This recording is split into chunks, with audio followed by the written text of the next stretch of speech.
Hi, this is Lori Sarver, Secondary Bilingual Literacy Coach, and I wanted to talk to you today about goal setting and instruction design using the ALDs, and this is for your English learners.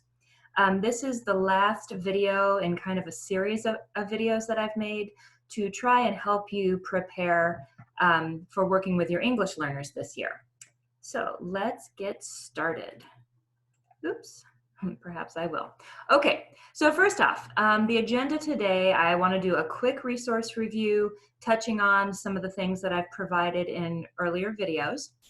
I'm going to share with you a student goal setting template, which talks about some important things like oracy versus literacy, and I will model the process that you can use to start setting language goals for your students. Another part of this goal setting template is learning how to select the most appropriate scaffolds that include language considerations. And I've tried to make these scaffolds appropriate for when we're in person in a hybrid model, as well as when we're doing virtual instruction like we are now. Okay, so the first thing I want to do is a quick resource review. What resources do we have regarding our English learners' language proficiencies? And if you've watched any of the videos that I've pushed out with this, like as a collection, I have a pictorial input that explains the ELPA and how students receive their scores and what all the numbers and labels actually mean. I've given you something called a classroom language organizer, where when you have your lists of students and you have all their different language levels, this organizer can help you get a better view of which groups of students might have similar needs. The last video that I made, which was introducing you to Achievement Level Descriptors, or ALDs, we talked about how you could get individual student reports, which give you students' ELPA scores along with a description of what those scores mean specifically. But these are hard to get. They're not as easy to obtain. So I also gave you an explanation of achievement level descriptors, which have all of the information that you would find on an individual student report. You just don't have to look for it. Okay, so you have all these different resources, but the process is important. How do you tie all of this together to actually help your kids? Because it could seem overwhelming, like bits and pieces coming from everywhere. So what I have created is a goal setting template. I'm pretty concrete sequential, and sometimes when there's so many parts, I just like to put it in a format that makes it simple and easy to approach. So maybe this template could be something that would help you out. If you take a look, there are several columns, and I just go through these columns step by step. The first thing I want to do is gather a summary of my student. Or if I notice that I have a few students that have similar scores, I might lump some together to set some goals for them. The student summary, I'm going to get the information from their ELPA levels, or I want to get their grade level and I want to know what their ELPA levels are. And I can find that information on the bilingual spreadsheet, or if I'm lucky enough to get those individual student reports. So that's the information I'll put here. I also need to ask myself, are my students proficient in oracy, and are they proficient in literacy? And if you're not familiar with those terms, I'll explain them in just a bit. The next thing I will do is I will come up with their goal areas. Now, this is an older copy of the spreadsheet. Of course, we would be 2020, 2021. And I want to, so after I've set these goals, I want to figure out, well, how do I move up in these domain scores? And so that's a whole process. And you would get that information using the achievement level descriptors. Next, I choose instructional strategies that are directly connected to these language goals. And I can get these strategies from my toolbox of strategies that I've used with students. You probably have some things that are tried and true and work for you in working with your English learners. I'm also in this video providing you a few more strategies. And the last things you ask yourself is, would this particular student or students benefit from some extra specialist support for language and content? And finally, what support do I as the teacher need? Maybe I realize I'm making these goals and I don't quite know how to help the students reach them. So what help do I need to make this possible? Okay, so one of the columns asks if students are proficient in oracy and in literacy. A lot of times in school, we focus on literacy, which is the ability to express ideas, develop understanding, and engage with others, and it's through reading and writing. And it makes sense that that is a lot of our focus. However, with our language learners, and actually all students, we can't forget oracy, which is the ability to express your ideas, develop understanding, engage with others, really grapple with what you're learning, and it is through spoken language. Now, oracy comes before literacy. You're going to see students develop their oracy proficiency before they have their literacy. So if we forget, if we get a language learner and we jump into focusing on can they read, can they write, and they still are struggling with speaking and listening, we can't expect them to show improvement in literacy. So we have to really take a close look at their oracy. Now, remember that when we talked about the ELPA scores and what they mean, there are the different domain scores. Well, students, in order to be considered proficient in oracy, they have to receive a level 4 or level 5 in both speaking and listening. So if they don't have level 4s or level 5s, they're not proficient yet in their oracy. Okay, so let's dive into that spreadsheet. The first section is about knowing your students. What are the language proficiencies of my students? We can't go anywhere without knowing that. So I'm going to give us a sample student just to use for reference. This is a student, Stefania. She is a 7th grader. She's been in country for 3 years, and for all 3 years, she has received EL services. On her most recent ELPA scores, Stefania received for listening a 3, reading she received a 2, speaking a 2, and writing a 1. So this is some basic information that we know about Stefania. So looking at the first 2 columns in that chart, and I'm just piecing them instead of looking at the whole thing, we have the first column that says student summary, grade level, ELPA levels. And I'm getting this from the bilingual spreadsheet or their individual report. So for Stefania, I'm just going to record her information down here. So she's 7th grade, she's been in country 3 years, receiving services, and she received a 3, 2, 2, 1 for her scores. The next question that's on the next column is she proficient in oracy? Is she proficient in literacy?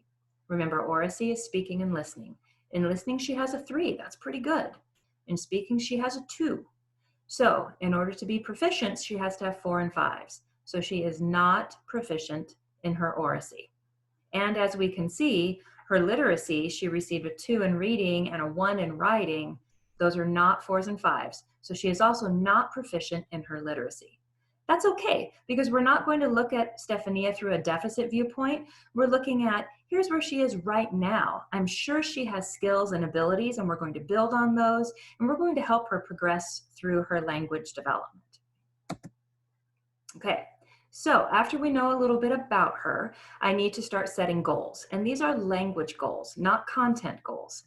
So I ask myself, what progress in language proficiency do my students need to make? I don't want them to live in the levels that they're at. I need to look at how do I push them farther.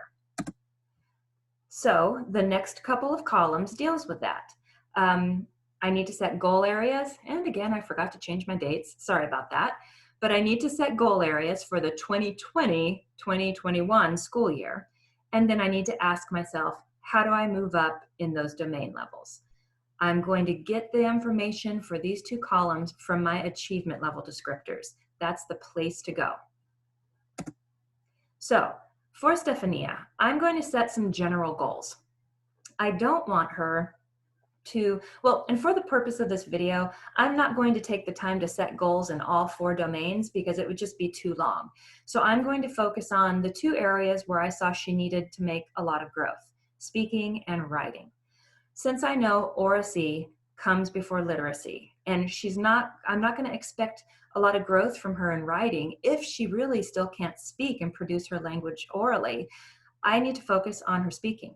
So I've decided that I want her to improve from a level 2 in speaking to a level 4. I'm going to push, and we're going to try to get 2 levels worth of growth. And then for my second goal, I want to increase, let me move some things out of my way, sorry about that. I want to increase her writing from a level 1 to a level 3. Again, I really want to push her and work on that productive language. So those are my 2 goals that I'm going to focus on for the sake of this video. So the next thing I have to think about is, okay, how do I do that? Easy enough to say, but if I don't have a plan, any growth is going to be a happy accident, and we don't have time for that. So I have to look at my achievement level descriptors, if this will let me through, and figure out what I need to do to help Stephania. So I know right now that at speaking, she is a level 2. And remember, these achievement level descriptors, you can get them for speaking, listening, reading, and writing. And in an earlier video, I provided a link to where to find these. So I'm looking at just the speaking portion of the achievement level descriptors. She's in the 7th grade, so I'm using the 6 through 8 descriptors. So she is a level 2 in speaking. And my goal for her was to move her to a level 4. Totally possible. And the way that I'm going to do it is look at what a level 2 in speaking looks like, what a student is working on. I'm going to look at what the 3 is, and then I'm going to look at what the 4 is. What are students who are at a level 4, what are they working on? Because whatever she's doing down here in a level 2, I've got to give her support to get to what students need to be working on for a level 4. Then for writing, I'm looking at the achievement level descriptors for writing for 6 through 8 grade band. And in writing, she's currently at a level 1. And like I said, in my goal, I want to move her from a level 1 in writing to a level 3.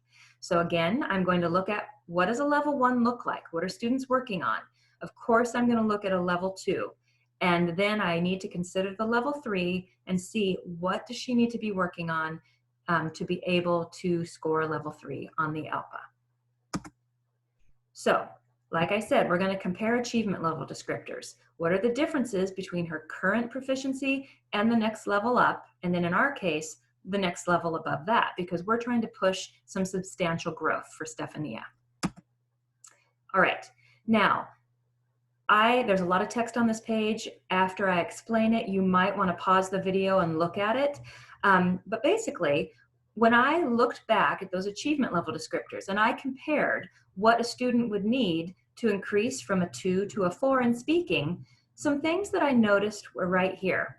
She's going to need to participate in back and forth discussions, which means she's going to have to listen and then build on other people's ideas. She's also required to use logical organization and sequencing. We expect her to be able to produce sentence variety, and she's going to need to produce or present oral presentations on a variety of topics. That's a lot. That's a lot to have to do, but those are the big differences that I noticed from a level 2 to a level 4.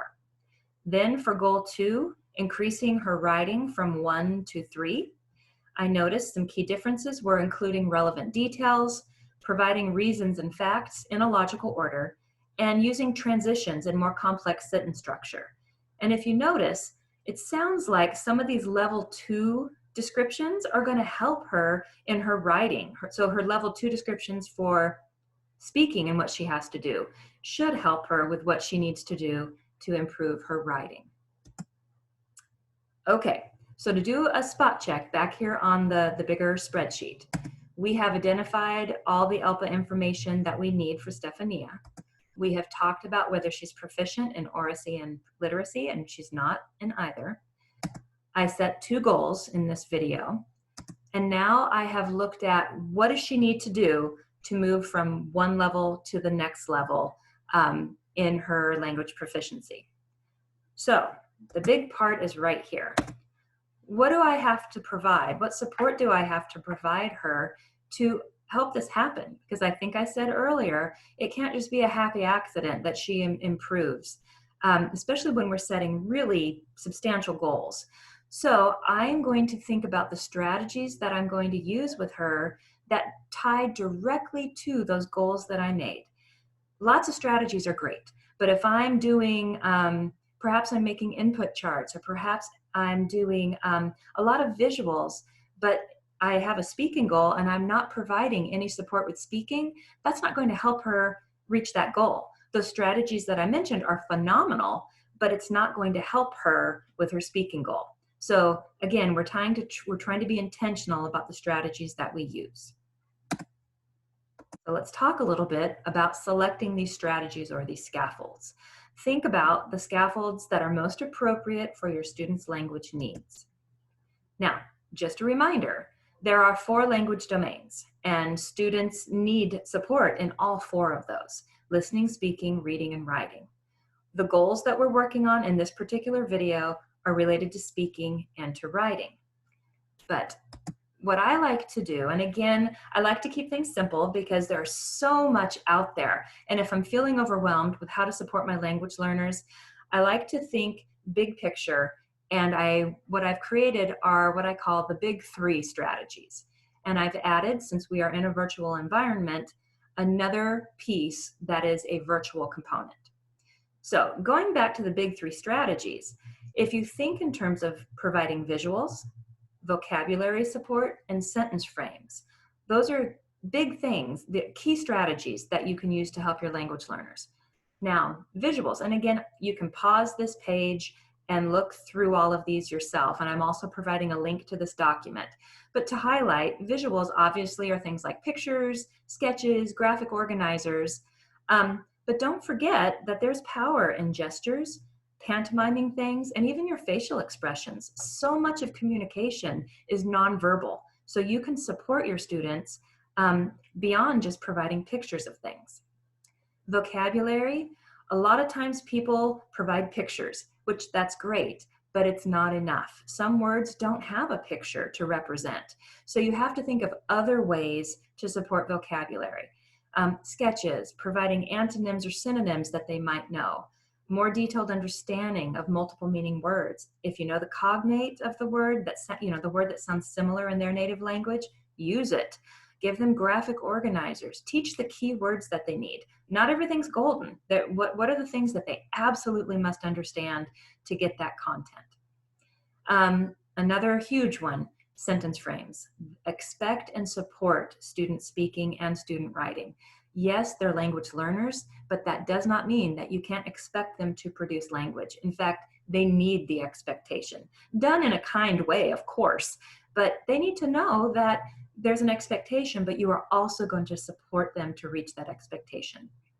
Follow gradual release. Show the frame. Practice it with them. Model it. Have them practice with small groups to build that confidence. I would have pre-made frames designed, but sometimes you have to do in-the-moment speaking frames because you realize, oh wow, kids don't know how to say what I'm asking. So there's a lot here that can be discussed with sentence frames. Finally, to think of a virtual component.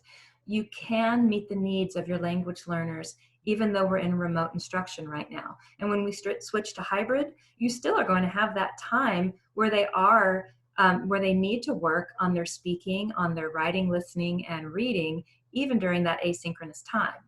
Some of the things that a lot of teachers have been using are shared Google Docs or shared slides where they can collaborate. Screencastify has been huge because teachers can model what they want and even give them feedback, not just written, but give them verbal feedback. Things like color chunking, you can still do those virtually. Or if you use something like Pear Deck, or there's another one, I never remember the name of it, but it's basically inserting oral instructions into these slide decks. Flipgrid is great for working on oral responses. There's a voice typing tool on Google Docs, which is very helpful for our students. Create interactive notebooks through Google Slides where you're you can put sentence frames, embed those frames into what you're asking them to record in their notebooks. And even use something as simple as a Google slide deck to help support their vocabulary. Now, this is not an exhaustive list, but if you're doing things like this, you're definitely providing support to your language learners. So When I think of selecting purposeful scaffolds, and again, pause the video if you need to, I have to look at my language goals and then think about the strategies that are going to help support those goals. So our first goal is to increase her speaking from a 2 to a 4. And this is what we said, what we identified as the differences between a level 2 and a level 4 in speaking. So here are the strategies that I chose. I have to give her time to practice with a partner. And I can do that in face-to-face partner work time, in Zoom breakout rooms. And if I need to go visit that breakout room, I will. Or if I have a para, I'm gonna have the para go in there and work and monitor. I will definitely provide sentence and speaking and response frames. She has to have back and forth conversations. And if I don't teach her and support her in responding, she won't really know how to do it. I will provide varied presentation formats. I'm going to give her practice time, whether that's breakout rooms or Flipgrid or in Screencastify, and I'm going to model exactly what it is I want her to do. That can be real-time modeling, that can be an example on a Flipgrid prompt, or it could be in Screencastify, things like that. Then if I look at goal 2, these are the differences between a 1 and a 3, some key things to focus on. So again, I am going to use sentence frames because I need her to write in a more sophisticated way. Perhaps I embed those frames in slides, like in an interactive notebook. Perhaps I give her some Screencastify videos to model and to also give her feedback. So if she's writing something, say on Google Docs, I can provide her feedback using Screencastify. So I'm taking away that language barrier of reading, and she can listen to me and look at what she's done. Maybe I use something like Padlet to help provide those frames. I will use graphic organizers. I definitely am going to have her speak before she writes, because oracy comes before literacy. If she cannot say what she's thinking, I cannot expect her to write it. So I've got to give her that practice. And again, just like with speaking, I'm going to let her do partner work to support her writing, interactive Google Docs, interactive slide decks, and let her get help from a peer. Okay, so now we have filled out all of these columns. The last 2 parts are some extras. Would this student benefit from specialist support for language and content? Now with Stephania and looking at her scores, sure, she could use some extra support. If I'm in secondary, I might put her in SetLab, a class that supports what's happening in the mainstream world, and they provide language support to help her with her assignments and growing her language. I am not going to pull her out of class though, because her scores are high enough to where if she gets support in a mainstream class, that should be okay. Maybe I have a para that's in that room that's going to help her with her language needs. If I'm elementary, perhaps I use push-in and I have the EL specialist go into the mainstream room and help support her in what she needs to produce in the mainstream class. And then finally, I need to consider myself as a teacher. These are lofty goals and I might need some help. So perhaps I haven't really thought about oracy and I need some help for that intentional planning. Or maybe I struggle with designing sentence frames for speaking and writing. So I'm going to reach out by looking and setting this, identifying this for myself. I'm going to reach out to experts in my building, or you can reach out to me or other coaches in the district to help you with this, support you. Okay, so we had talked about resources that I gave you in earlier videos. So let's look at what you have now. You had your language organizer, your ALDs, your ELPA organizer, and individual student reports. But now you have the goal setting flowchart, and I've also given you some strategies, easy strategies in one place, including some virtual modifications. So you can do this, you really can. It might seem overwhelming at first, but if you think about it, if you use that classroom organizer and find out that you've got several kids at a certain level in, say, reading, take that group of kids through this organizer and you're setting goals and deciding scaffolds, not for just one student, but 3 to 5 maybe, depending on what your classroom numbers are. This doesn't have to seem overwhelming. Just think smart about it and find ways to group kids together that have similar language needs. And of course, If you have any questions, you can always email me. Corey Shore is another great resource, the GLAD coach. And if you work in a dual school, reach out to Blanca Harvey or Crystal Ramos. We're all here to help support you. Our language learners are very important. And it's important to remember that when you provide these supports for your classes, it's benefiting all students. All students will grow.